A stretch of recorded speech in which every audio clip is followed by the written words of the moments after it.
Praise lord. యేసుక్రీస్తు నామంలో మీ అందరికీ నా హృదయపూర్వకమైన వందనాలు, శుభములు తెలియజేస్తున్నాం. మీరు బాగున్నారని నమ్ముతూ మిమ్మల్ని బట్టి దేవుణ్ణి స్తుతిస్తున్నాం. అనుదినం మీ కొరకు ప్రార్థన చేస్తున్నాం. ఇంకా ఎవరైనా మీ కొరకు ప్రత్యేకంగా ప్రార్థన చేయాలని ఆశపడితే గనక మీ యొక్క ప్రేయర్ రిక్వెస్ట్ కనబడుతున్న ఈ యొక్క నెంబర్కి మీరు కాల్ చేయగలిగితే కనుక ప్రత్యేకంగా మీ యొక్క ప్రార్థన అవసరతను మాకు తెలియజేస్తే ప్రార్థన చేస్తాం. లేదా కామెంట్ రూపంలో కూడా మీ యొక్క ప్రేయర్ రిక్వెస్ట్ మాకు తెలియజేస్తే ప్రభు సన్నిధిలో మీ కొరకు, మీ కుటుంబం కొరకు ప్రార్థన చేయడానికి సిద్ధంగా ఉన్నాము. అలాగే ఈ యొక్క ఆత్మీయమైన సందేశం ద్వారా మీరు బలపరచబడుచున్నట్టయితే కనుక ఈ యొక్క వాక్యమును మీ యొక్క ఫ్రెండ్స్కి, బంధువులు, మిత్రులకి షేర్ చేయవలసిందిగా ప్రభు పేరటన మనవి చేస్తున్న సమయంలో కొన్ని నిమిషాలు పరిశుద్ధ గ్రంథంలో నుండి దేవుడు వాక్యమును ధ్యానించవచ్చు. ప్రతి ఒక్కరూ పరిశుద్ధ గ్రంథం తెరిచినట్టయితే మత్తయి సువార్త 9వ అధ్యాయము 7-8 వచనములు చదువుదాం. వాడు లేచి తన ఇంటికి వెళ్ళెను. జనులది చూచి భయపడి మనుషునికి ఇటే అధికారం ఇచ్చిన దేవుని మహిమ పరిచిరి. మేన్ ప్రైజ్ లార్డ్. ప్రతి ఒక్కరి జీవితంలో కూడా ఆశ కలిగి ఉంటారు. దాంట్లో ఫస్ట్ ఆశ ఏమిటి అంటే కనుక ఆ వ్యక్తి దేవుని మహిమపరచాలి అనుకుంటారు. వారు ఎవరైనప్పటికీ కూడా వారు జీవము కలిగిన వారిని సేవిస్తున్నా లేదా జీవము గల దేవుణ్ణి సేవించకపోయినా, జీవం కలిగిన దేవుని ఎరిగినా ఎరగకపోయినా కానీ ఖచ్చితంగా అతడు దేవుడిని మహిమపరచాలి అని ఎన్నో ప్రయత్నాలు చేస్తాడు, ఎంతో ఆశపడతాడు. అతడు దేవుని మహిమపరచాలి అని ఎన్నో కార్యాలు చేస్తాడు. కానీ ఒక వ్యక్తి జీవితంలో జయము కావాలి అంటే గనక దేవుడు నీ పక్షముగా ఉంటేనే నీకు జయం వస్తుంది. ఆమేన్. ఆ జయము ఎలాగ పొందుకుంటారు అంటే గనక మనం చూసినట్టయితే ఆ పక్షవాయువు కలిగిన వ్యక్తి కొన్ని సంవత్సరముల నుంచి అదే ప్రాంతంలో ఉన్నాడు.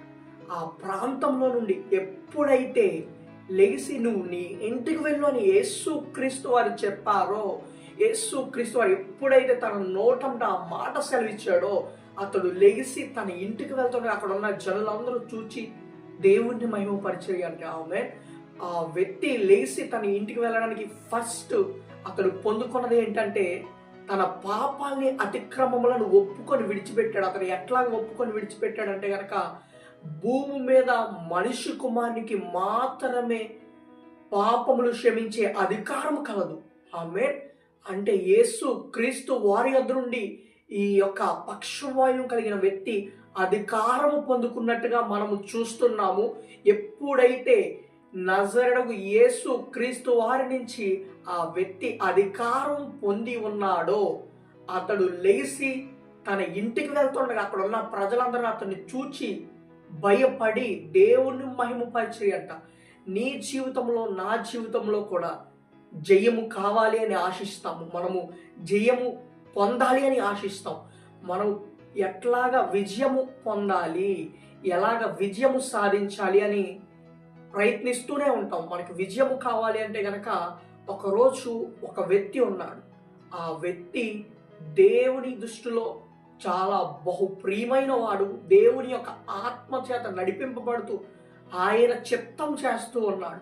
అటువంటి సమయంలో అతడు ఒకరోజు రాళ్ళతో కొట్టబడుతున్నాడు.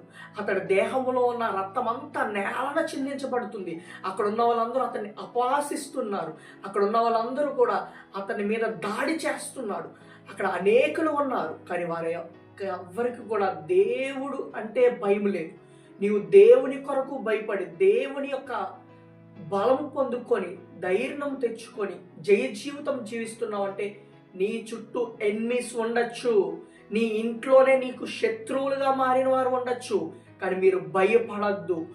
మీరు జయము ఉన్నది, నేను జయము పొందుకోగలను అని మీరు నమ్మగలిగితే గనక ఆ రోజు స్టెఫెన్ కొన్ని నిమిషాల్లో నేను చనిపోతాను అని తెలుసుకున్నాడు. అయినప్పటికీ కూడా అతడు భయపడకుండా ప్రార్థన చేస్తున్నాడు. ఏమని ప్రార్థన చేస్తున్నాడు అంటే, అతడు మనిషి కుమారుని యొద్ద నుండి అధికారం పొందుకున్నాడు కాబట్టి అతడు ఏమని ప్రార్థన చేస్తున్నాడంటే గనక, ప్రభువా వీరు ఏమి చేయుచున్నారు, వీరు ఎరగరు గనక వీరిని క్షమించండి అయ్యా అని అతడు ప్రార్థన చేస్తూ ఉండగా ప్రతి ఒక్కరూ కూడా ఇంకా అతని మీదకి రాళ్ళు ఇసురుతూ, ఇంకా అతన్ని దేహంలో ఉన్న రక్తం అంతా కూడా నేలకి వలిగే వరకు, అతని ప్రాణము తీసే వరకు అతన్ని గాయపరచాలి అనుకుంటున్నాడు.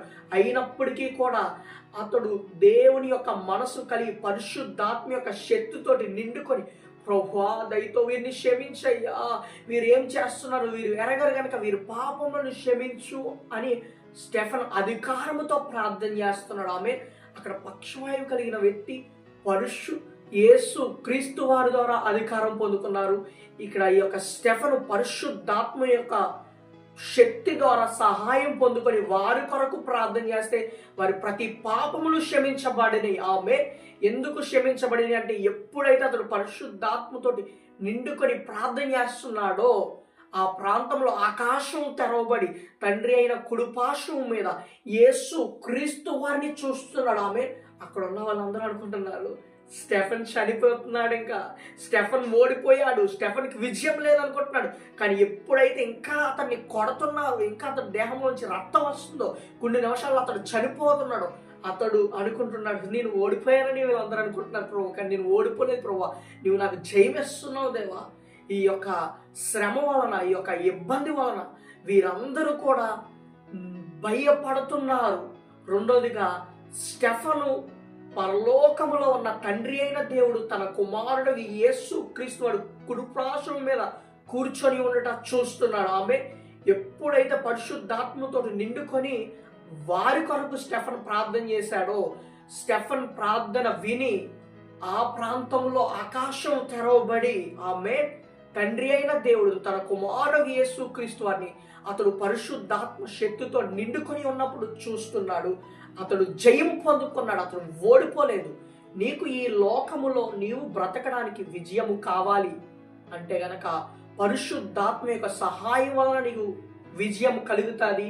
ప్రతి దినము కూడా పరిశుద్ధాత్మ యొక్క సహాయం వలన నీవు జయ జీవితమును గడుపుతావు, పొందుకుంటావు. ఆ విధముగా నీవు జీవించాలి అంటే గనక నీ పాపములన్నీ క్షమించబడాలి, నీ పాపములన్నింటిలో నువ్వు ఒప్పుకొని విడిచిపెట్టాలి. ఆ రోజు యేసుక్రీస్తు వారు తన పాపాలను క్షమించాడు. ఈరోజు స్టెఫెన్ ప్రార్థన చేస్తే వారి యొక్క ప్రతి పాపాలు క్షమించబడి వారు కూడా భయము కలిగి జీవించడం ప్రారంభించారు. ఈ విధముగా నీ జీవితంలో నీ ద్వారా దేవునికి మహిమ కలగాలి అంటే గనక ఖచ్చితంగా నీవు పరిశుద్ధాత్మ యొక్క శక్తి వలన నీవు జయం పొందుకోవాలి. పరిశుద్ధాత్మ యొక్క శక్తితో నీవు నింపబడాలి. ఈ విధముగా నీవు జీవించగలిగితే గనక ఖచ్చితంగా ప్రభు నీకు జయ జీవితాన్ని, ఈ లోకమును జయించడానికి అనుగ్రహిస్తాడు. ఆమేన్. Praise Lord. God bless you.